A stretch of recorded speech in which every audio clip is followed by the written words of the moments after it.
Happy times faded. Lisa sentenced Annie to lifelong chores, rewarding obedience with treats and defiance with wall sitting. However, Annie was unfazed, confidently declaring, "I'm not scared of you anymore."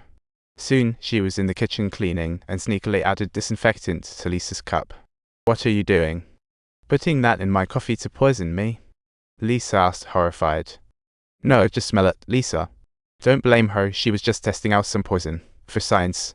However, this did not deter Anna's foolish scheme. Despite Lisa recently getting Anna's file, revealing her real age as 7, the photo looked like an alien ID. "It's just a picture. My coffee, who knows, I'm a firm believer in modern art." For the sake of family safety, Lisa decided to send Annie to a mental hospital, but Mike was strongly against it. "How could such a cute girl possibly be the demon you think she is? Maybe she just needs a planning session. I don't want any of her classmates hurt. She can't go to school. Since you're not working, this is your opportunity to take care of her. You can cook for her and I know I cannot cook you."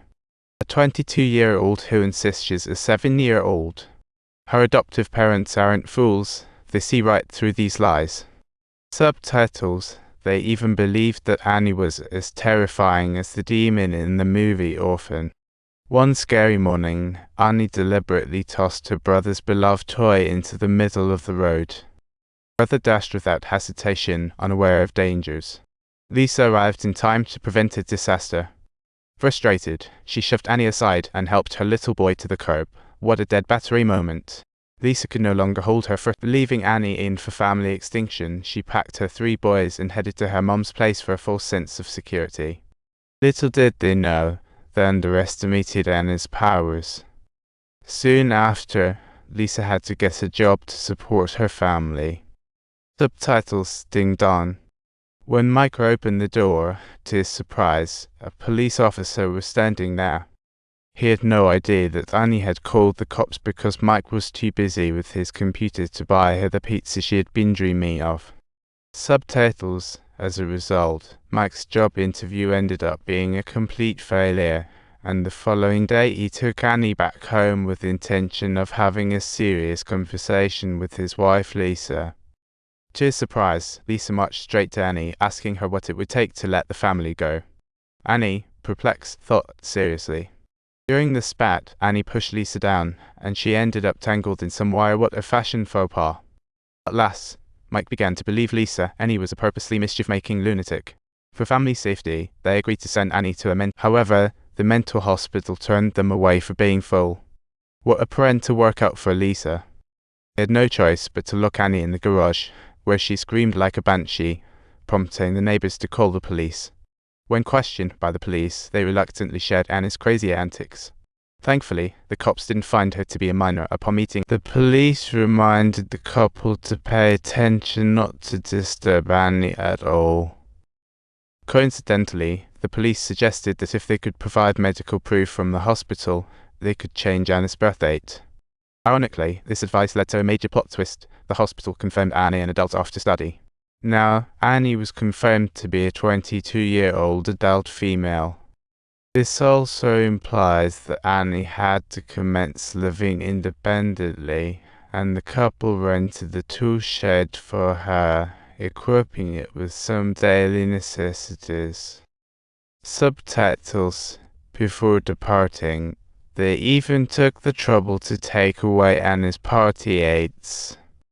Seriously, was the situation really just that straightforward? At this moment, the plot thickened as the focus shifted to Annie, who desperately yelled, "No, Mom, Dad. Why would you abandon me?"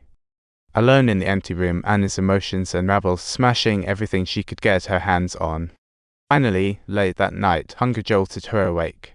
She trudged to the kitchen, opening a fridge taller than her. Although it was packed with food, there was hardly anything Annie could reach. After all, it was her first time living alone, and she had no clue how to cook. In the end, Annie had to rummage for some canned food, but she didn't even know how to open it. She thought about cutting it open with a knife and bam, sliced her palm instead. Horrified at the blood flowing from her hand, Annie sprinted to her neighbors for help. Spying donuts on the neighbor's table, Annie lunged for them without a second thought. Thankfully, the neighbor was a sweet old lady who quickly offered Annie her phone. But when Annie called her adoptive parents, there was nothing but silence on the other end. Seeing Annie's injured hand, the kind grandma tenderly bandaged it up. Back home, Annie's emotions crashed again as she wondered why her parents treated her like this. Just as she was overcome with sadness, a sudden knock suddenly resounded at the door. It was adoptive father Mike visiting. Annie rushed over, begging to leave with them.